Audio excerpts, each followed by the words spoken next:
All right, everyone, welcome back to the podcast, Incredibelle Conversations with yours truly.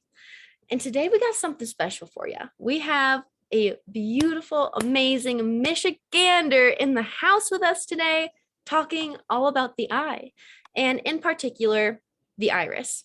And I'm going to let her explain herself, what she's going to teach us today, what she's going to enlighten us about. But all in all, grab a notebook, grab some water, because I am floored for this episode. It's probably going to be the coolest episode I've recorded so far.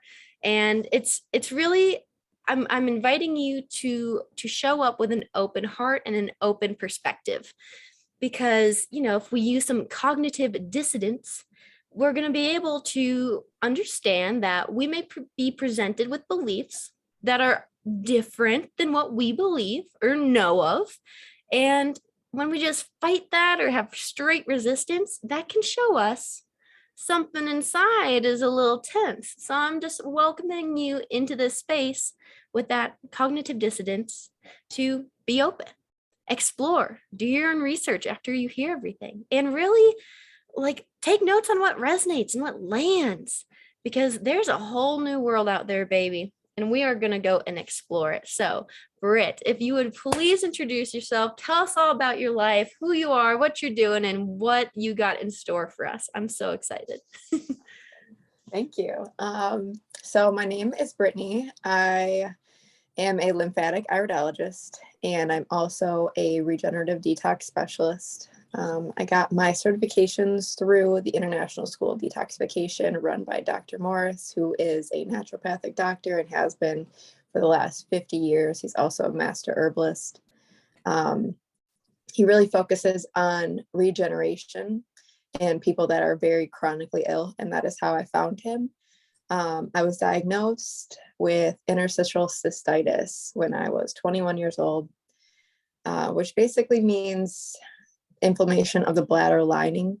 So it's a lot like a UTI type of pain every day, consistently, no matter if you take antibiotics or not, which I definitely did for years with no progress at all. So after years of ignoring my intuition, telling me that I needed to switch to a high vibrational plant-based diet, I finally found Dr. Morris, and he made everything make sense for me very scientifically, where I could not deny what I needed to do. So 2 weeks in, no symptoms at all, no bladder pain. And I was like, all right, I'm never going back. Because before that, I was doing a lot of autoimmune paleo and raw meats, raw dairy, organ meat, all of that type of stuff. And nothing was helping me at all. So I switched up pretty quickly. And I've been plant-based for the last 6 years, symptom-free.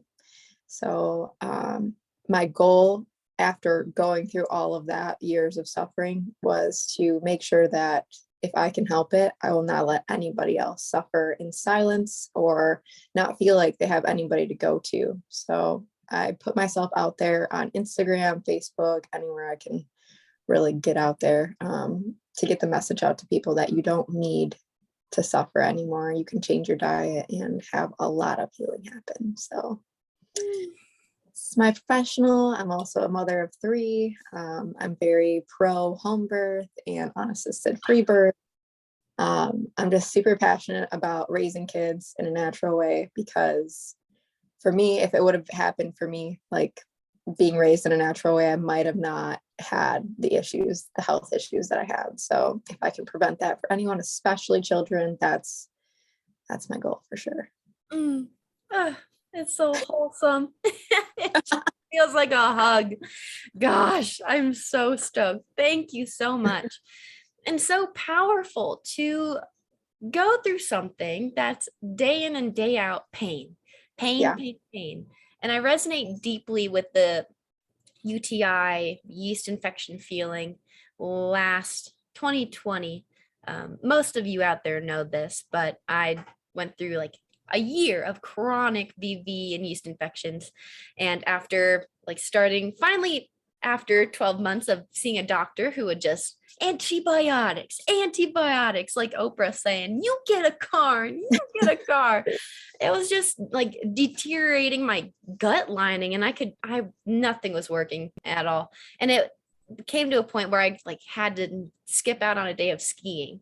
And that was the draw, like the line drawn. I was not about it anymore. And so finally saw a doctor who recommended a naturopath, and she prescribed me an herb blend, cotton or like organic underwear that had, like nothing, wash them in hot water, Vitex root on top of the tea I was supposed to drink, and some feminine wash, like specific. So that on top of the elimination diet, where she helped me go through all of that, like boom, like you said, like 2 weeks later, I was healthy, I was happy, I was like, wow, I can't believe what's going on with my body anymore. And of course, like the first week, for the first time in my life, I also experienced the withdrawal of like addiction from caffeine. And that in itself was wild. I'd never been addicted to something, but I'm sure that was the toxins in my body like fighting each other. So I would love to throw this back at you and begin at like where you start when you have someone approach you about this. And yeah, so bring us through your process from start to finish. I think that would be a great place to be in.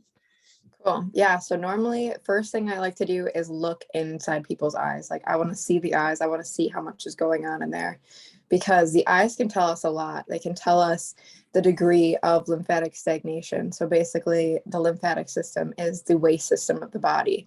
And I can see that by looking in somebody's eyes, how much waste is built up inside their body, just by certain colors, certain shapes, the way that the colon wall looks inside the eye.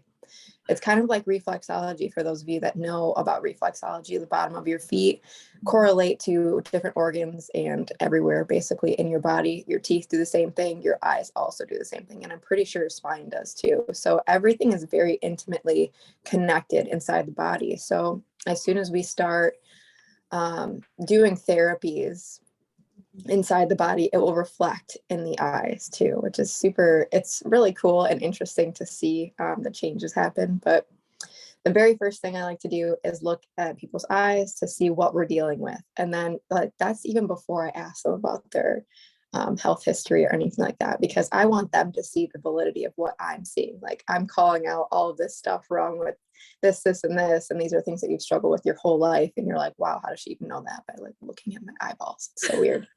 Yeah. So that's like the very first thing. And then we start, normally in my iris readings, I break down every single thing that I can see, what the causes are and what you can do to reverse those things. So when I work with people one-on-one, I break everything down in the iris reading by weekly little protocols that we'll go through together, and I'll help them get from where they are to where they eventually want to be, just by like every week doing something consistently to change and upgrade themselves. Yeah. That is amazing. That is, I like that, because first of all, when you first look at an eye and you don't ask questions, you can confirm what it is that you're about to lead them through. And then that gives that person, oh yeah, okay, this is not just mumbo jumbo, because it's not, I don't know, it's not mainstream. Why are we so weird about this stuff is my like biggest issue with the health system. Like it's your eyeballs. Like if you need contacts, or if you have something some other disease with your eye, like you go to a doctor for that anyways, so why not go there to look and see for disease? So Yeah. right on. So we have that. And then what is like an example of what you look for in the eye itself? So the first thing I look for is how cloudy it is, and if I can see the little iris fibers, because a lot of people, like around the pupil, you have these fibers coming out through the eyes, like kind of like spokes on a bicycle wheel or in a car, any of that type of stuff. So these fibers are representations of the cells and the organs. So if those are completely coated and cloudy and I can't really see them at all, that tells me that there's a lot of lymphatic fluid built up in the eyes. So after that, I start from the pupil and go outward. There is a little squiggly line just outside the pupil, and that represents the whole colon wall. So anything inside that to the pupil is telling me about the colon itself. So if you have holes in there, or if it's super dark brown and cloudy, you have a lot of stuff going on in the colon, which is normally where people have the most issues, because all disease starts in the gut. And I can see that and verify that every time I look at somebody's eyes. It's quite ridiculous. So then I will look at colors. If I'm seeing lots of yellow or orange, those to me are fungal overgrowths. And a lot of the time, that's where the antibiotics show up in the eyes. If you have a lot of orange pigments in the eyes, that's normally always some type of pharmaceutical or antibiotic, which is obviously pharmaceutical. But yeah, I look for those. And then a lot of people have little freckles in their eyes, I guess you could call them. And that is either dense lymphatic fluid that's getting to a degenerative state, which means that it's breaking down the cells and killing them, just like you would see in cancer patients. Not saying that everyone that has freckles in their eyes are cancerous, but sometimes that is the case. And those are also drug deposits sometimes too. So there's so many different things that you can see inside the irises. One of the main things I look for too is deep lines and big holes in between the fibers, because they're either indicating massive dehydration or a toxin buildup within the body, which also says parasitic issues too. So there's so many different factors going in. These iris readings end up being like 20 pages long, just because there's so much information I can give people. And it's a bit overwhelming at first, but once you sit with it and break it down and go over it a couple of times, you're like, okay, this is manageable. Oh my gosh, that's amazing. Okay, and so we have what you start with and then what you're looking for. And excuse me, everyone, we have our my little foster dog here is what I'm calling him. And if you hear some noise, it's him just ripping around with a bone. I'd rather that than him barking though. So it's like having kids, right? Dogs, kids, cats, they're all the same.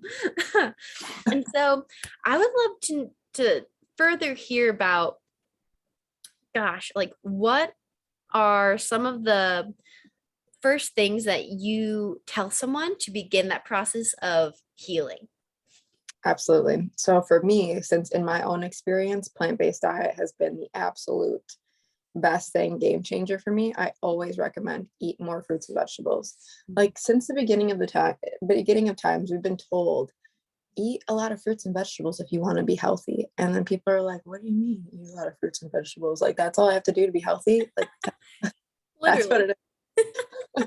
Eat more plants, like eat more hydrating water-based foods, because that's going to hydrate your cells. The water inside the foods is going to wash away all the disease and all the gunk inside your body. So the best thing you could do is eat your water. So I really start with get on a healthy plant-based diet and try to do that for an extended period of time before you ever try to go into any type of cleansing, which is naturally going to start cleansing your body anyway because of the water-based foods. And just upgrading more plants into your diet always pushes people to start eliminating more toxins, mucus, all kinds of stuff. So as soon as they get very comfortable with that, then we can start going into fasting, which is my absolute favorite healing modality. Like,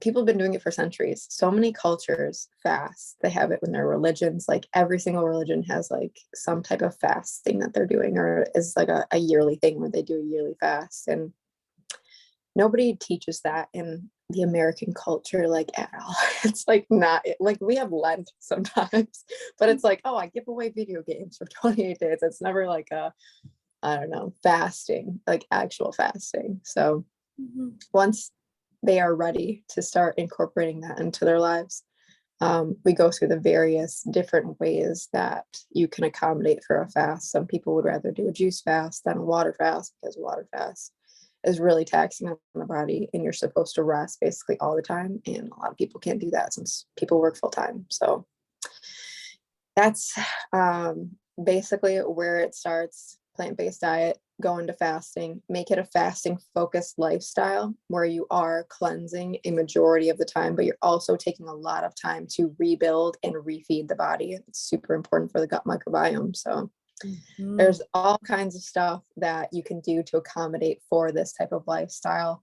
Anyone can heal anything on this diet as long as they're doing it in their own specific way. So what might work for me is not going to work for whoever else that has a full-time job, doesn't have kids, has different workout things, has different disease in general than I do. Disease, but yeah. Absolutely. There's so many different ways to go about healing, but the main thing for me is adding lots of fresh fruits and vegetables as much as you can into your diet, and you'll notice a huge difference in your body, the way it feels, your symptoms, everything. Yeah, and quite literally everything changes, because if you just focus on adding, just add, because you're going to quickly find out you can't do everything. And so you'll naturally stray away from things that aren't giving you that good feeling. And so instead of thinking or looking at this as I'm going to deprive myself of those cookies with all that bad stuff inside of it, I can't do this. But subconsciously, it's slowly, I won't say killing you, but killing you.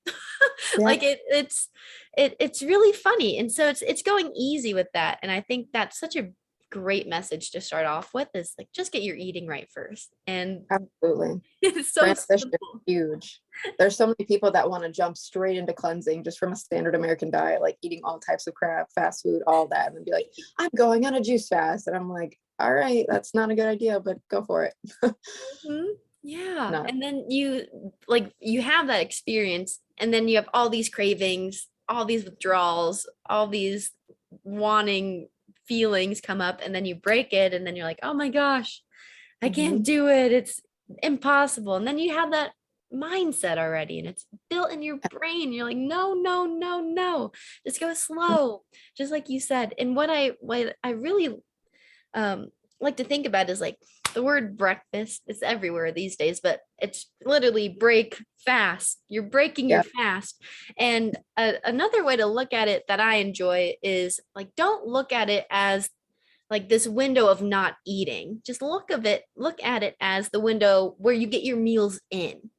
And so when you can think about, from 9 a.m. to 8 p.m., 7 p.m. ideally, I get to eat.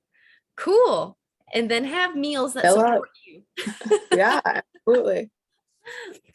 I love that. Yeah, because people really set themselves up, and they end up hurting themselves in their mental state at the end because they're being too restrictive on it. Like when I first started all this stuff, I was like, all right, well, I'm just going to try to start doing things a little bit different. I'm not going to like go crazy or anything. I've got 3 kids. I need to figure out my life. You can't just change everything up quickly. But that's not the case for a lot of people. And these are the people that you see like going back to like a regular type of standard American diet, and then bashing diets they had tried to cleanse on, but they weren't doing it correctly. So there's so many ways that you can accommodate for this and make it pleasurable, and not like it's some diet you have to do. Yes, I love that. And I want to segue off onto the realm of being a mom and doing this. So like, what was that journey like, and how is it affecting your children? Oh my goodness, I love this. So when I first started going on a plant-based diet, it was super easy for me because my kids are like my little cheerleaders. They love doing everything with me. Like I would just make smoothies for all of us every day, and they're like, yes, we're having smoothies today. Like they were just hype about it. My kids are better than I am about plant-based diet. Like they will literally eat fruit all day long, vegetables all day long. They love it. The other day I made roasted potatoes in the oven, and my daughter was like, I like these, but can I have a melon instead? Oh, 3 years old, and I'm like, all right, you want to have melon for dinner? Great, let's do it. So it's cool to see that they like are naturally drawn to what is healthy, because that's how they feel best. They have the most energy, they're the most hydrated when they eat their water-based food. So they really like it. They enjoy it. So for me, it's like, you guys can do it. All right, I can probably do it. Oh my gosh, that We're doing support a team. system. Yeah, my little support system. And it's cool because once you do it, a lot of like the people around you are not going to understand at all what you're doing. And they're going to judge, and they're going to be like, why don't you just eat a cheeseburger or whatever? I've been through all of it. It's so ridiculous. But when you have it in your household where everybody in your household is on board and you're all doing the same thing and you're all supporting each other, that is the absolute best. And if you have little kids, like, put them on it, let them juice for you. Like, I find that if I let them help me with everything, they're way more inclined to like partake in eating what they make. Yes, yes, yes, yes. And that's such a strong message. Like when we ignore our kids and I don't know, pretend they're just another dog. Like, no, children are like, come on, treat them like an adult.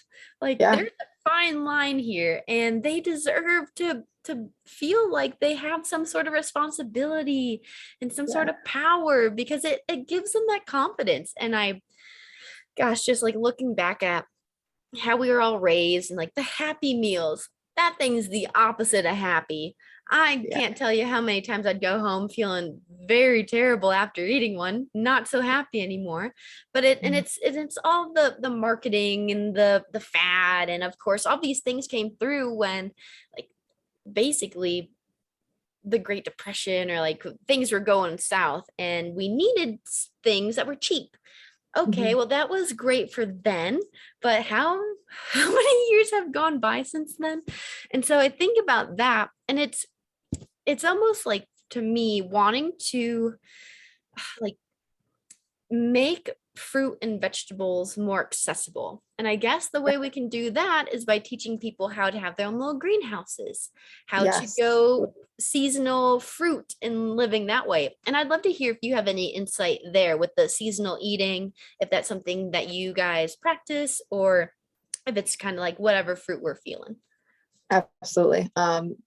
And in Michigan, you're not really getting a whole lot of the selection. You can really only eat by the season because that's what's at the grocery store. But as long as we start doing things on our own and taking initiative to make these gardens, have these greenhouses, make them geothermal greenhouses, like there are so many ways where we can be growing all of our own stuff and connecting with the soil and actually getting things that are not void of nutrients. Because I'm sure you know, like, at the grocery store, it's not the best. Things are not organic. They're sprayed with all kinds of stuff. They're grown in soil that's not nutrient dense. They're not changing the crops that they're growing in the soil. It's not ideal.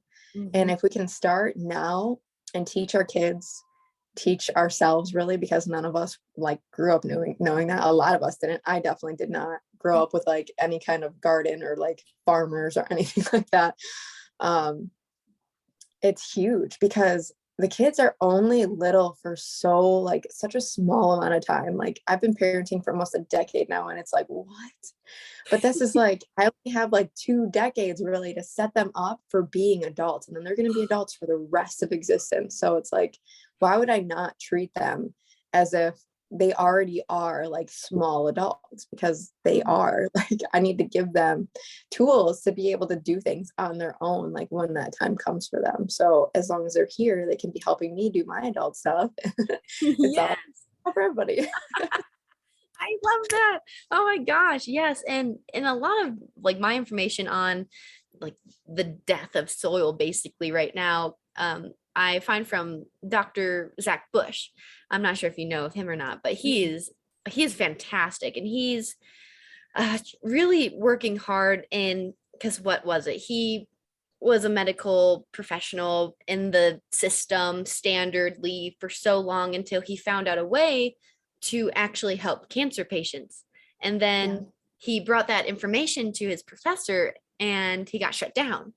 And no one wanted to, allow that to come to the light because it would make a tremendous impact on some other systems making a lot of that green. And that's the part that drives us insane.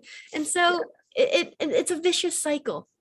And you know what? There's a time and a place for someone who needs something of the sort, but to be constantly devoted and committed to a pill or a substance, even alcohol, even weed, like whatever your Yeah. choice is, it's all bad. And like you said, like it shows up in the eyes, it shows up in the body in all different ways.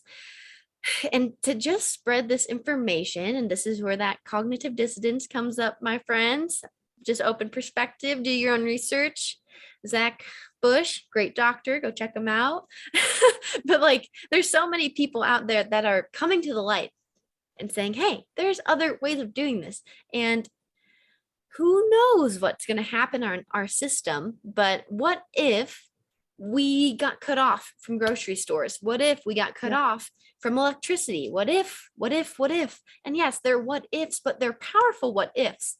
And if they irritate you or cause you to like have some sort of tension show up, that's important to look at, because there might be a part of you that is subconsciously afraid of not being able to support yourself. And so what I'm really trying to get at here is, like, when we can teach ourselves to just live off the land in modest ways, like invite community members, be like, hey guys, you want to start a garden, have a couple chickens we all share, maybe have like a community cow that we milk, and like we let the kids go and we let them free. We don't helicopter parent them.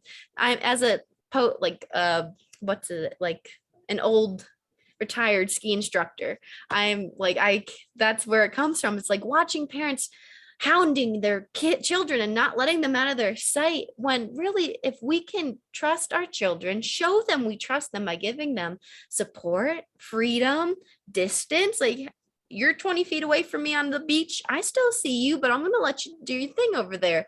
I grew up that way, and okay, maybe I did get left at the boat launch a couple times, but at least my parents, they gave me that freedom, and where I wasn't freaking out. And if it happened again, I'd be like, well, they'll come back, and I know how to get home if they don't. That can be a sad way to look at it, but it's really powerful.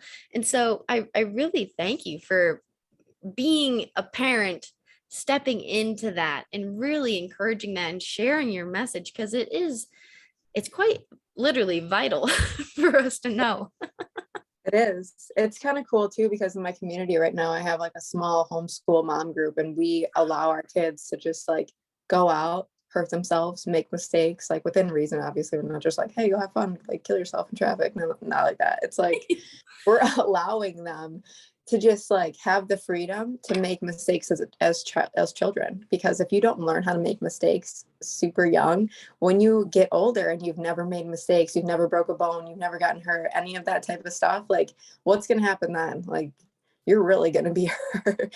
You should always do that when you're young. So my parents were definitely helicopter parents, especially my mom, and none of us ever broke bones or anything like that. So when we got old, we were super scared to do anything. Like, we weren't like snowboarding or like literally doing anything. Like, I did a couple sports and that's that. But as I got into my 20s, I started doing a lot more adventurous things because I was never allowed to before. And it really kind of like messed with my confidence.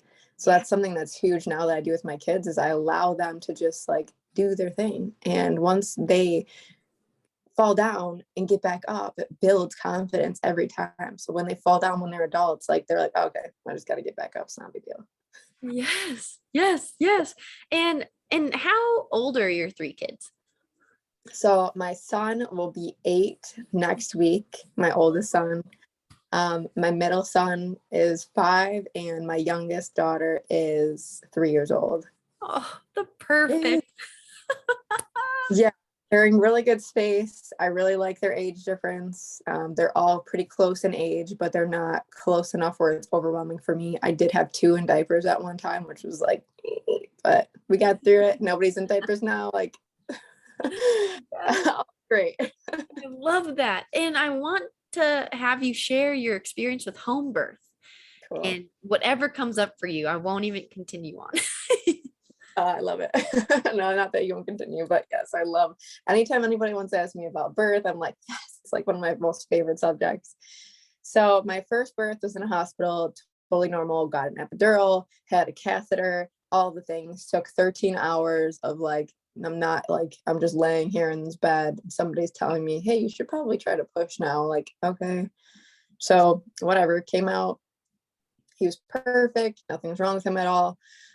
We choose not to do any type of medical procedures for our kids, like at all. So he was not vaccinated. He was not circumcised. He was not like nothing at all that you normally would do inside the hospital. He had at all. So right after him, I got an IUD placed, which is a contributing factor to a lot of the reasons why I had issues in that general area, because like when you put foreign objects inside your body, people, it doesn't like it, tries to like get them out. So inflammation, all that stuff. So after that was removed, that's when I started really looking at my diet, started switching things up because it was terrible while I was pregnant with him, and I needed to do different things. So I got pregnant again, probably when he was about 2 years old. We had just gotten engaged. Everything was going great. I ended up miscarrying that baby because I was super sick. So it was like 7 weeks. And during that time, I was trying to do a home birth midwife, but she never came and like checked up on me or anything like that. And I just like did everything on my own. There was no like procedure where I had to go in and get anything sucked out or anything like that. So it was just a normal type of thing. And then a month later, I got pregnant again with my middle son. So during that time, I was like, I don't know if I'll be able to carry this baby to term. I have no idea what's going on with my body. I'm super sick. I already lost the baby. I have no idea what's like going to happen with any of this. So I'm like, all right, let me just see how long I can go without having any type of like midwife care. So I'm like, all right, cool. Let me read some books. I can probably get to my own like comfortability. Maybe I'll do halfway through the pregnancy before I'm seen by any type of medical professional or anything like that. So 20 weeks comes, I get an ultrasound done. We will go to a private ultrasound place. It was really cool actually. And everything looked fine. There was nothing that they could see that was like wrong with him or anything like that. So I was like, okay, probably another like totally fine baby. Let's keep going for as long as I can. Like if I have any complications arise, I will absolutely have somebody on hand, like to help me with the pregnancy or birth or anything like that. But nothing ended up happening like at all. I started juicing during that pregnancy, so I felt super good most of the time. And then by the end, December, he was born in the only snowstorm that happened that year. We were going to a Christmas party. So I opened the door to the Christmas party, my water breaks, and my parents are in there and they're like, go to the hospital. I'm like, no, I'm going home. I'm having this baby at home. So we drive home. I'm like in labor, like, am I gonna have this baby in the car? I have no idea. Finally get home. My personal like favorite labor spot is the toilet, because you're in like perfect squatting position and it's supported, so you don't have to worry about anything. So I'm there for like an hour, and then we fill up the bathtub. Perfect. I get in, and he is just like, he's ready to come out. So the fetal, I think it's some kind of like fetal injection response, something like that. The fur starts happening. I don't push. I'm doing nothing. My friends talk about this all the time because I have that birth video. And they're like, you are the only person I know that has ever birthed a baby while whispering. Like I was so zen the entire time because I read a book called hypnobirthing during my pregnancy, and it just got me like right in the zone. Like I knew what I needed to do. There was no, like, I was not worried about anything. My husband was so good with emergencies because as a kid, he got hurt a lot, like knew how to do some stuff. So he's very comfortable with that. I'm asking him, like, is everything okay? Like the head's out, like body's still inside me. I'm like, is he fine? And he's like, yeah, he's totally fine. Like one more push and he's out. And I'm like, okay, let me just like wait for contraction, push, he's out, bring him to my chest. Perfect kid. Like there's nothing wrong with him at all. He has white hair. Like it's just crazy. This like snowstorm kid, white hair, crazy blue eyes. He's like so beautiful. He's like, oh, I love him so much. But that was my second birth. I went right to my bed after. we all snuggled in bed, went to sleep. There was no like nothing at all happened. So we take our kids to chiropractors. And they write us a little letter so that we can get their social security card and stuff. Not that I ever wanted to do that, but we're in the system, got to play the system game. So our kids are in the system. We got their social security cards, all that stuff. And it was super easy to get his birth certificate. We just went into like the county clerk and they asked us some questions. We wrote out some paperwork. They made the birth certificate and that was that. Like, it was so easy. A lot of people are really scared about like, what do I do about a birth certificate? Like, how do I get these documents? It's super, super easy, especially if you live in Michigan. But wow. Yeah. So with my next pregnancy, I was like, obviously I'm doing unassisted. Like, there's no way that I would ever have anybody else there because I'm already super educated and knowledgeable about birth, like what to do, infant CPR, everything. Like for his pregnancy and birth, I was very, very prepared. I like posted up the emergency protocols on the bathroom wall. So anytime either of us were in there, like we knew to study what to do just in case the shoulder got stuck or a cord was wrapped around the neck or something like that. Like we were very prepared for all of it. So with her, my labor, she was actually 14 days late, which normally people will induce. Like you go beyond like a week and a half. So she was like 2 weeks late. I was like, all right, like, are you ready to come out now? I'm done being pregnant. I'm 42 weeks. Like, get out. So we go on a bumpy car ride down to Detroit to get sushi from some random place, just to do the ride. So the ride happened. We got back. I started having contractions, and I'm like, yes. So I'm standing the whole time to like make sure these contractions keep going. I'll sit like when it's not, and then when it starts happening, I'm standing to like make sure that these contractions don't stop, because before that I had several like, is it going to be labor? No. Is it going to be labor? No, it's not. So 6 p.m. till midnight, I was like laboring in the living room. I make myself this little zen area. I like lit a candle. I have the fireplace going. I have my like favorite baby blanket because I'm super sentimental like that. So I have all my stuff to like make me comfortable. So I'm just chilling for like 6 hours straight of just very comfortable contractions, nothing too crazy. So finally I'm like, all right, I should probably get some sleep because there's nothing like crazy happening on right now. So I get in bed. I wake up at like 4 o'clock in the morning. I have to pee so bad, but I'm also having a contraction. So I'm like trying to get out of bed, like giant pregnant, like gotta pee, having a contraction. I'm like, oh. So I finally get to the bathroom and I start timing them. And I'm like, oh, okay. So these are like kind of painful. So she is coming. That's great. So I'm laboring by myself in the bathroom because that's what I like to do. I'm very like, I need to be in my own area, like by myself. I don't want anybody's help, nothing. So I'm just in there alone. My husband wakes up at about 5:30, 6 o'clock, something like that. And I'm like, all right, this baby's coming. Like, she's literally coming out of me. I can like feel her head already. So can you help me fill up the bathtub and then help me get in there? And he's like, can I go get coffee first? I'm like, bro, she is coming out of me. Like, hello. He's like, oh, now? I'm like, yeah, fill the bathtub. So we got just enough water in the bathtub to make sure that she was born underwater, because that's what you're technically supposed to do if you're doing a water birth. Yeah. They can breathe through the umbilical cord, so there's no reason to like whatever. It's fine. So she's perfect, comes out like just the best. Bring her to my chest, cuddle her. The dog comes in. He's like, hey, what's going on in here?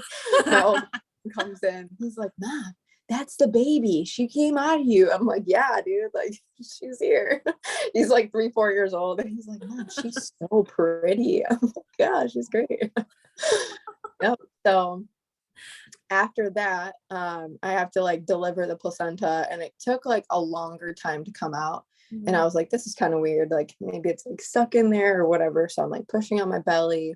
I go in the bathroom to like try to like help it out, because you're not supposed to pull at all. Don't pull in the placenta. You can like rip, all kinds of craziness. So it finally comes out, but with it, like part of my uterus comes out too. So I'm like, what is this? Like, what is this happening? So I ended up having a uterine prolapse. So me and my husband are like, what is this? What do we do? Like, we knew what to do just in case that happened. Yeah. So you basically just push it back up there. And so he was like, all right, let me get on YouTube. I need to figure out if I'm doing this right. Like, let me just see if I can like watch a couple of videos, whatever. All right, do your thing, guy. You got to push this thing back in me. So finally he gets comfortable enough to literally, like, it's not even a big deal to just like push it back in there. And it was fine. And everything went back to normal. Like, there was nothing that like happened that was super traumatic or anything like that. Like, I never had any shoulder stuck or like cord wrapped around the neck or like bleeding or baby coming out blue or like literally anything. Like, both my kids were absolutely perfect as soon as they were born. Like, great testing, like the APGAR thing. Like, we even did that. We did everything that a midwife would do because I got a midwifery book to make sure that I knew how to be my own midwife. So I was very prepared and doing all the paperwork and doing all the stuff. Like, so was my husband. We figured out how to do it on our own, and it was perfect. Like, both times it was awesome. And I would highly recommend it to anybody that feels comfortable enough to do that for themselves, where they don't need help or their partner can help them as much as they possibly can, because this is how people naturally birth their babies for thousands of years before the medical system was like, hey, can we get in on this? Like, it's just nuts. It's nuts. I shared a little video on my close friends the other day of like the hospital procedure where they come in every hour to like check your vitals, see if the baby's sleeping. Like, they do all kinds of, gotta come push on your belly. Like, there's so many things that they do in the hospital that makes it such a chaotic and not peaceful time at all. Like, you could not pay me to birth in a hospital again unless it was absolutely like a life or death situation. So yeah, that's my birth stories.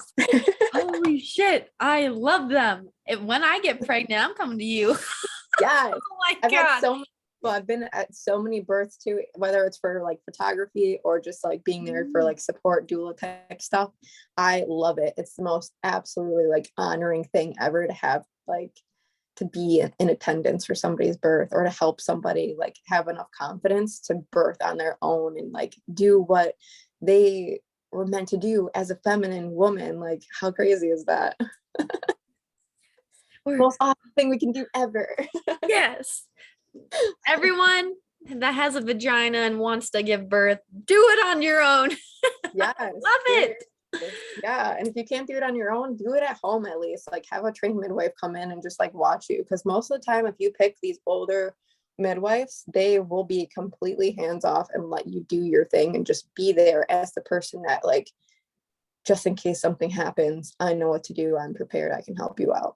Yes. Oh my gosh. I love that. It's like full surrender, full trust. Yeah, as absolutely. it's meant to be. Yeah, it's definitely a spiritual thing for sure. Like, the surrendering that you have to do sets you up for the rest of your life. Like, if there's something else you have to surrender to, you're like, all right, no problem.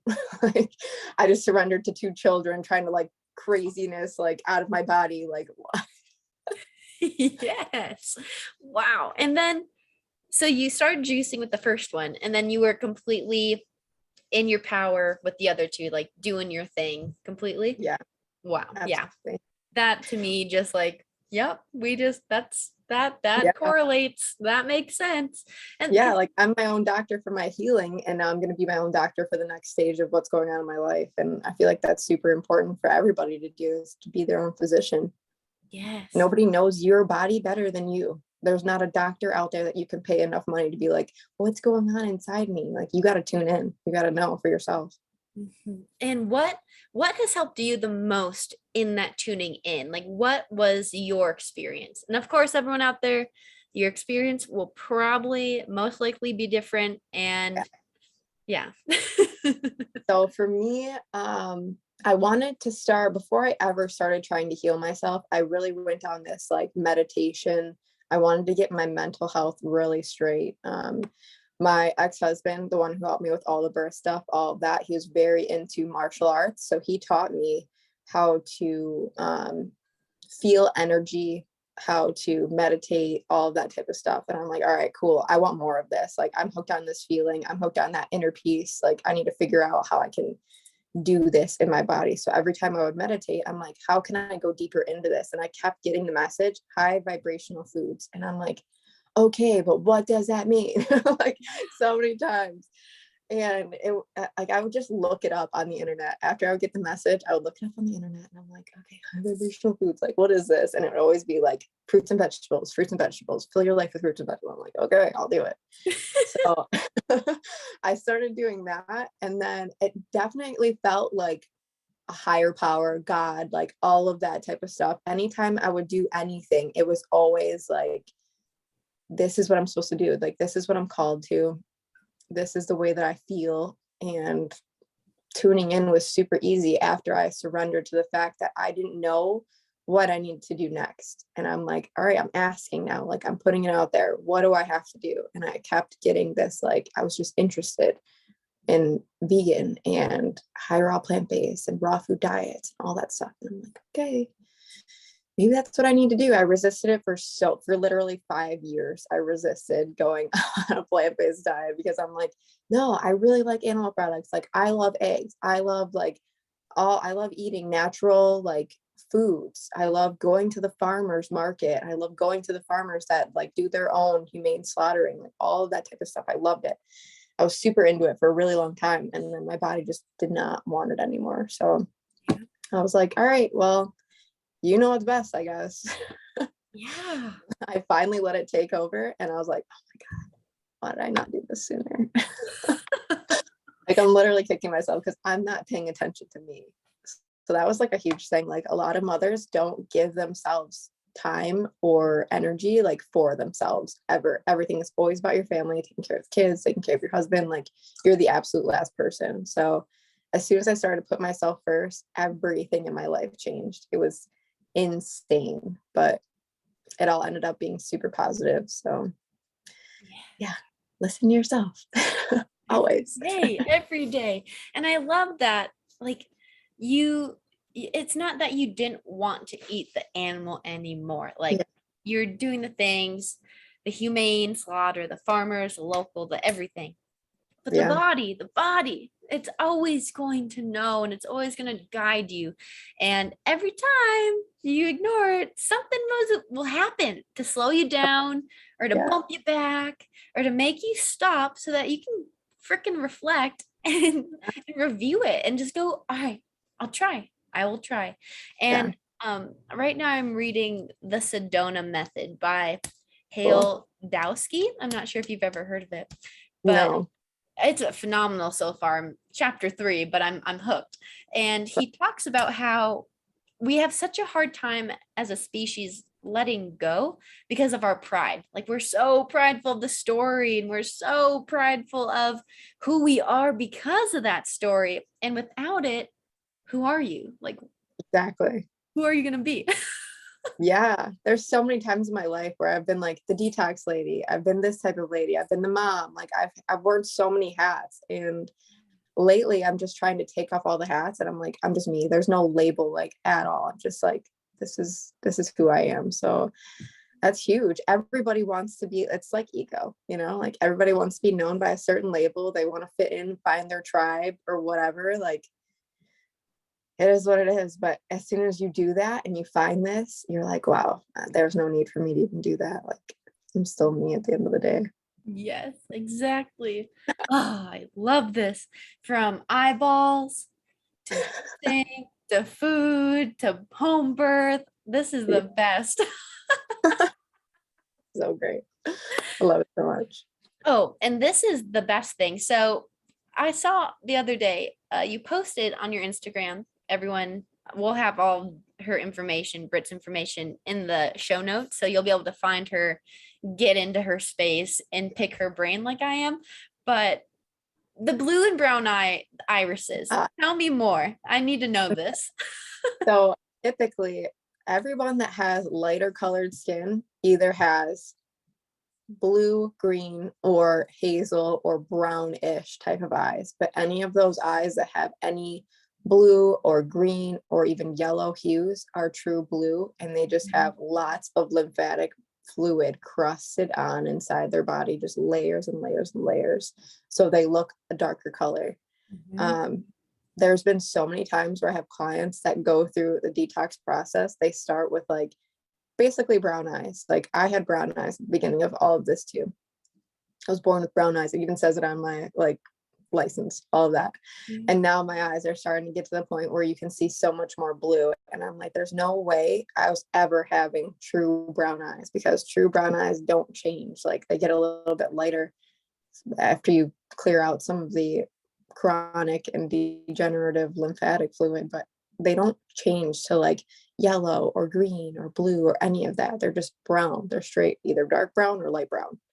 And it's kind of nuts to me because there are so many people that are like, oh, I have hazel eyes. Oh, I have green eyes. And I'm like, go through a little bit of a detox process and you'll see those blues coming out. And then you'll be like, dang, my body is full of crap. I really need to get to blue eyes. Like, there's so many times where my clients are like, I'm literally only doing this for the blue eyes. I'm like, okay, do it, do whatever it takes to get you there. I don't care, but it's totally possible. On my Instagram, I have a highlight of pictures of me where I did some like modeling work for a friend that was doing photography. And I took the pictures of my irises from those photos. So they're very high quality, basically unedited. Like she wasn't editing my eyes to make them any more orange than they were. They were super like crazy orange. They were crazy like orange on the inside, orange and yellow, and then like green on the outside. So an overall effect looked brown. It was very dark, super brown. And now my eyes have like a yellow on the inside and a blue green on the outside. And I'm like, wow, this is like, it's nuts. Seeing my own like before and after, I'm like, holy crap, there's so much antibiotics I just got rid of in my body. Yes. Yes. Holy shit. Yes. Yeah.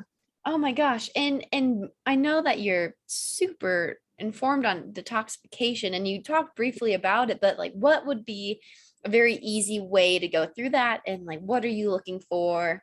What's some basic steps for someone who's like, maybe I could like do a little mini experiment on my own. Yeah, absolutely. So getting as much fruit as you can into your diet. Excuse me. Fruit is the absolute best cleanser. It's the most astringent, which means toxin pulling. It's kind of like a lemon when you like, it's like a tart, like a squeeze. It's pulling your cells. It's pulling all the toxins out of your cells and then flushing them. So I do those fruits with everything. I also do a lot of green juices because I put all my herbs inside my green juices. I use cilantro and parsley for basically everything. And I'll also put sprouts in my juices. I don't really use greens other than that. Sometimes I'll do like dandelion greens, which is super good for like the whole body. Dandelion is so good, which is super funny because it's always in the backyard and people are always spraying it. Like, Yeah. you should use that. Like, go ahead and eat that. Yes. Crazy. Green juices, fruit juice is great. Whole fruits are better because the fiber is absolutely necessary for building a strong microbiome. A lot of people want to go straight into the cleansing of like the juice fasting and taking all the fiber out of their diet so that they can help the digestive tract like go through, which is great for certain times, absolutely, but there's no comparison to like getting actual good fiber into your body. So those two things, and then getting on some type of herbal protocol. It doesn't matter what herb you pick, because honestly, there are so many good ones and they're good for like so many different systems in the body, which is crazy. Like I'll look up an herb and it'll be like, okay, it's great for your respiratory system, but it's also good for your digestive system. And it's also great for your urinary system. And I'm like, okay, but what is this herb for? And it's like, they are really for the whole body. Yeah. Like there are some like cilantro and parsley that are known heavy metal detoxifiers, and they pull heavy metals from the body. But there's also other ones too that do that in like a less powerful type of way. So there's so many herbs out there. Pick the ones that call to you, whatever one you're drawn to, whatever one's coming up in your reality, just use it and see what happens. Like my parents are on turmeric a lot because they have a lot of like inflammatory issues. Yeah. And that's fine. Like get on that one. That's great. But maybe add some more in. Like you cannot add too many herbs into your diet at all. Like sometimes Dr. Moore's tinctures, they have like 7 to 10 herbs in them each. And sometimes they're also reoccurring herbs too. So I'm taking like massive doses of herbs and there is nothing that changes like in my symptoms or anything like that. Like I'm not like oh my God, I took too many herbs or anything like that. It just feels like super good inside my body. Like herbs are so nutrient dense. They literally grow like weeds in the backyard. Like you can plant them and just like, Yes. they're so abundant. Like everything that is in nature and is abundant is something that you're supposed to have abundantly in your diet. Yep. So go outside, pick from your neighbor's yard that they haven't sprayed. Yes. Look at the ones in between the cracks in the driveway, wash them off and eat them. Like that's honestly the absolute best way to do it, is to get things that are growing in your own backyard. And I've heard multiple times that people will have something going on. They'll find an herb in their backyard on their land, and it'll be something that they need. And I'm like, this is the thing, like this planet, the soil, the whole planet is so intelligent that it's going to grow what you need in your backyard, like on your land, where your body is connected to this land. So the more you can connect with the soil, like get your feet on the ground, because it regulates the nervous system. Like just lay on the grass, do whatever you got to do, connect with the earth, plant some vegetables, herbs, anything. Just get in the soil, get outside, connect with the earth. You're going to feel see better. good changes. It's so nuts. Like since I've been grounding and really like getting connected with the earth, I've noticed so much like mental and nervous system calming from just doing that. And it's actually like scientifically proven too. So it's cool. It's really cool to see, like we've just touched the surface of how smart our planet is and how like they put the medicine inside the food. Yes, it's ridiculously simple. It's so simple. It doesn't have to be rocket science. Why has this thing that's been like, herbs have been around since the beginning of time. Our ancestors have been using it. And like you said, like the backyard, that created a really cool connection for me just now. Like the more you literally touch it, the more your biodiversity is being connected to the earth, because I believe that our energy, like it's always being transferred wherever you walk. It's going to be transferred to your tile floor, into the dirt, into the wood floor, like whatever it is, it's all energy just moving around. And like that, it's that collectiveness, and just keep going in and out. Oh, I love that so much. And honestly, herbs changed my life. Oh my gosh, I could go on about those. I've been going hardcore with a couple books of herbs, like read about them, what's going on, how to recognize them. And the biggest thing that they state in this book is like the only, like you can read all you want, you can search, you can study, whatever, but the only way you're actually going to understand it is if you get outside and you play and you just explore and you try it out. And yeah, sure, if you're like, I'm not sure like how accurate this is, but if you're pregnant, like maybe read up on the things that might cause a complication, or like if you got a complication already or something going on, check it out.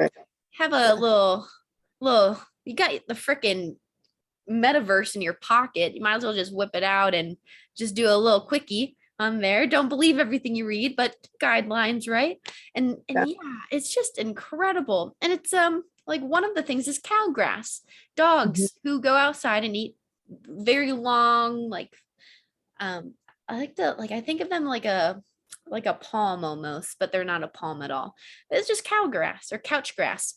They eat it to feel better. Their little tummies are like feeling probably horrible from the dog food that we feed them, because it's processed and not whole, which I'm honestly working on myself. So it's like, yeah, just noticing, like start with you, and then when you got you down, you can hit those other places, like you said, the kids, the husband, the dogs, and it's only going to get better. And then you got your little support system, and nothing can break that.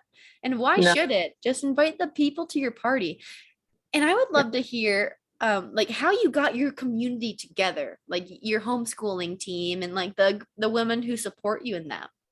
Yeah. So a few years back, I made a Facebook group for natural moms. So I was like, all right, this is before I like went plant-based or anything like that. I got really into herbs like way before any of that. I was doing herbal medicine very first. Like that's what I have the most experience in. So I was writing up all of these things, basically for people that didn't want to vaccinate their children. I was like, okay, so if you want to take this risk to not vaccinate your children, here is the list of things you can do if and when your child does get chickenpox, measles, mumps, rubella, all that type of stuff. So I'd write out these documents, and I would have like herbal medicine, topical medicine, like what kind of diet you should put your kids on while they're going through this, how long it lasts, what the symptoms are, like everything to look for with any of that.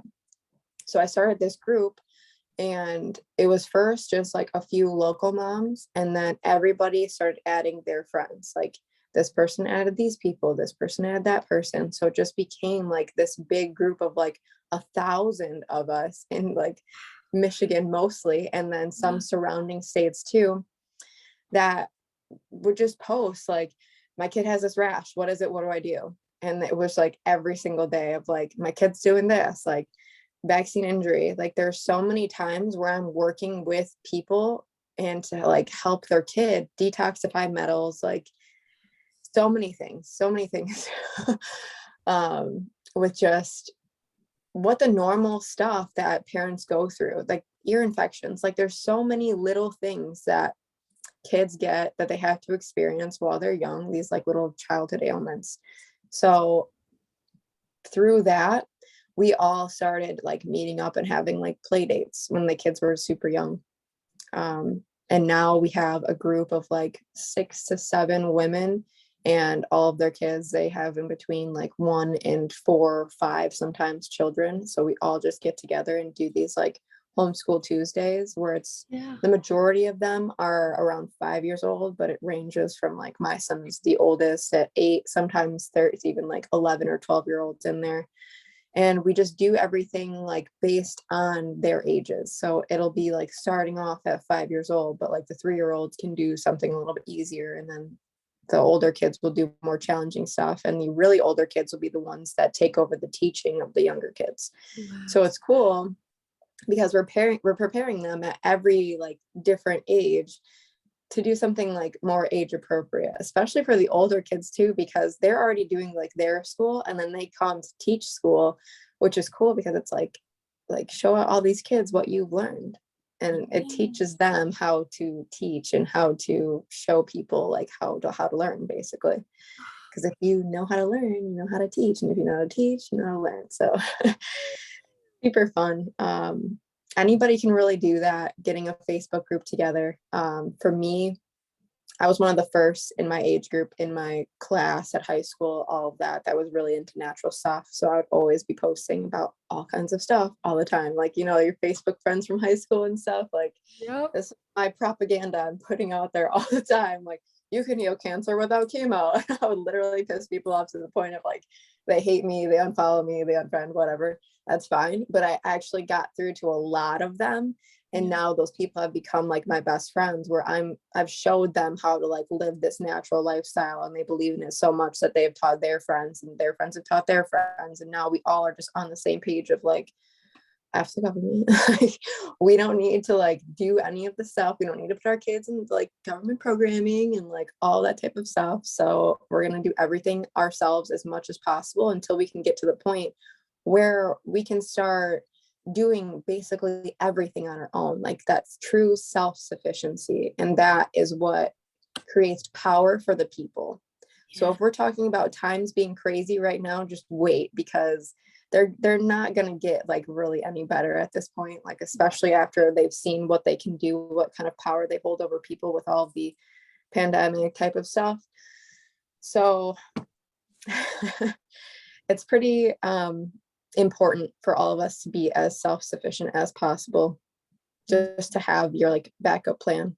So just in case the power does go down and you need your pharmaceuticals or whatever like that, like you have options where you can actually survive without, I mean, look at China, look at Shanghai right now. Like there's so many things going on in the world that could be happening here, and they're not. So, and why is that? Yes. Personally, I feel like Second Amendment, a lot to do with it. So everybody take advantage of that. Yep. Yes. Oh my gosh. You're changing the world. Like this is how change happens. That's exactly cool. Yeah. Like you're doing it. like I have to change the world because there's so many more things like more important than just doing my everyday like 9 to 5 job. Like I would never send my kids to school because the most important thing I can be doing is raising the next generation. Yes. That's Fuck yeah. So here for it. Oh my gosh. I told you guys this is going to be the best conversation, and it by far supersedes every conversation I've ever had. Oh my God dang, Lewis. I'm so thankful for you for being a part of this earth, for living here, for realizing like there's no other place we can be. And so if there's no other place you can go, whether you want to get lost in meditation and you believe that there's this other world that you're a part of, or like these aliens are going to come down. I wish. We are those aliens, and Absolutely. we are living on heaven on earth. Like this is the place. We don't know anything else. So stop trying to figure that out and just figure We're out. creating. Yeah. We're creating new earth here. Like here, this is now new earth. Welcome. Yes. We're It's here. in the backyard. Go do something with it. It just grows.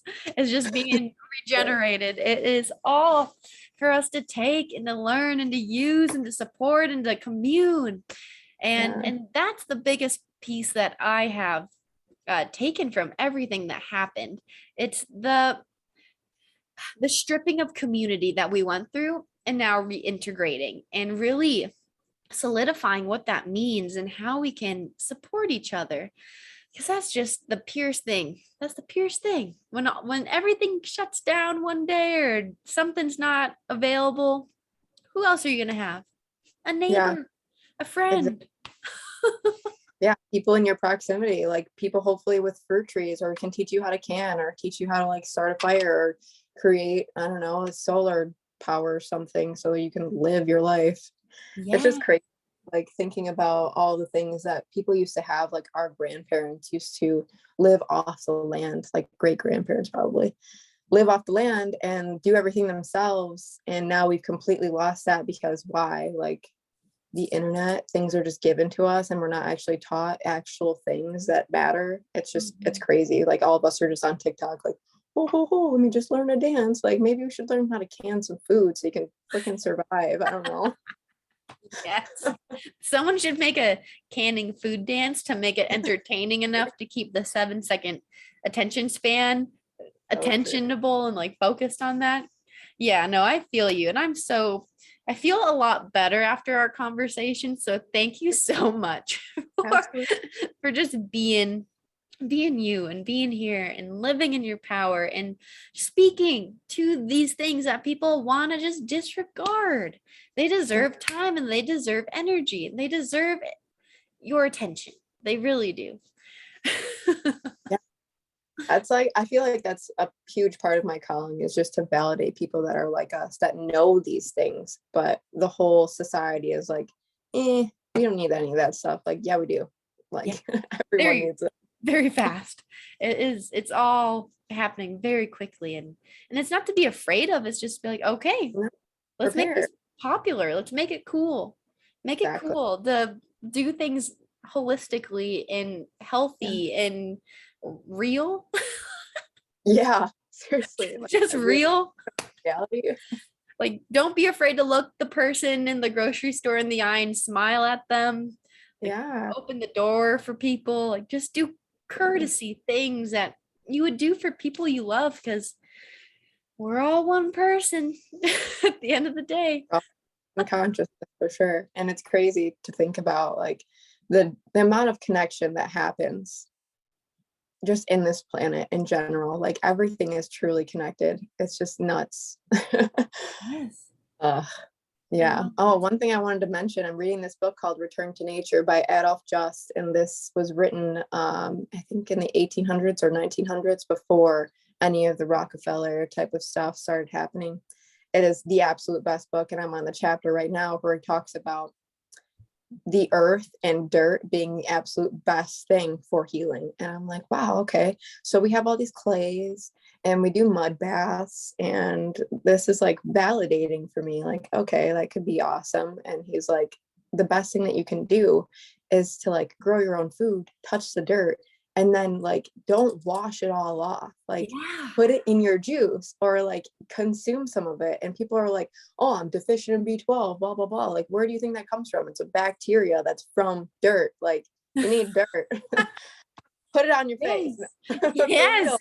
Oh my Everybody, all these like clay masks and stuff that pull toxins. Dirt pulls toxins too. Like you can literally like mud bathe, lay out there in the mud, and you will pull toxins out of your body. It's nuts. That's amazing. Fuck yeah. Yeah. This is what we got going All you on. need is dirt. All we need is dirt, and good dirt, not the dirt that's been sprayed by Roundup and all this other crap. Yeah, compost as much as you can. Like get all that good stuff in there. Reuse. You know, there's so many things that we can be doing that we're not, and it's just sad to see this time going by where a lot of us are just like in our 30s now, and we're like, wow, I could have been doing this the whole time. Like I could have established fruit trees already where I'm just literally eating all my own fruit all the time. Cool. Nuts. Yes. It's insane.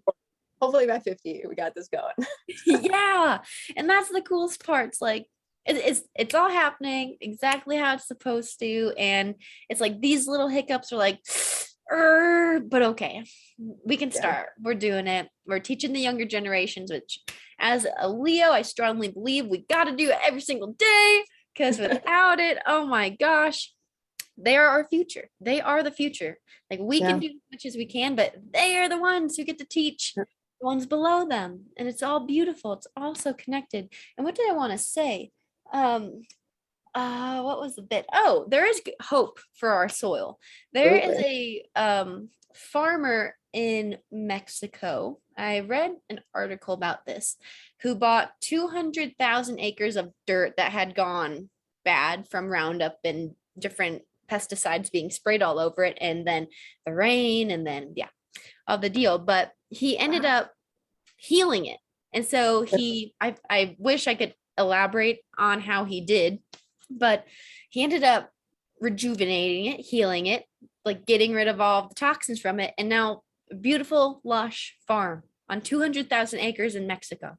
That's amazing. Those little things, that is so impactful, and it's so necessary. And I just think it's like, talk more about these positive bits of news. Like, please stop watching the real news. That's not going to cause you anything but stress. It's so crazy, like how the earth is so strong and resilient. Like we could literally do anything to this earth and it will come back and just like either annihilate us all or just like make itself like perfect again if we just like let it do its thing. It's nuts. It's absolutely the craziest thing ever, but it gives me a lot of hope that at some point people younger than us, generations to come, will be able to have an earth that is not full of pollution, and they can actually breathe clean air and get good fruits and vegetables and live how humans were intended to live on God's planet. Yeah. Yes. We're going to leave it at that, everyone, because that's powerful. We're mic dropping today. We got the sun in Aries, moon in Virgo. We're head for that Libra full moon. You're going to hear this 2 weeks well past this date, but that's all right, because you're going to feel the energy. And you're like, oh, goddamn. Okay, we're starting it. We're doing it. So Brittany, oh my God, thank you. Thank you. Thank you. Thank you for just being alive, stepping in your power, doing what you're put here to do, and so like letting it flow, letting life and the feminine power flow through you. Oh my God. Please share how people can connect with you before we go, what you offer, all the things. Okay. So my website is hippiebritt.com, and you can find me on Instagram at hippiebritt, HIPPYBRITT. And I offer iris readings, iridology readings, so full reports. I give you herbal suggestions and basically a breakdown of like the detoxification process, how to start one, how to continue one if you're already on the process, basically what you need to do to heal your body. And I also offer one-on-one coaching. I offer one-on-one sessions without coaching if you just want to like ask an hour's worth of question or just get an hour's worth of my time. All of that can be booked on my website, or you can just message me on Instagram, which is what I prefer. So reach out. I would love to help anyone. Like I'm literally on this planet right now to help other people heal and get back to their natural selves, how their bodies were meant to work. So that's me. I'm here. Reach me. I would love to talk to you. Oh my God. No one will be disappointed at all. So please, thank you guys so much. Honored to have you. Honored for your time. Would love any feedback anyone has. Reach out to Britt and we'll catch you next week.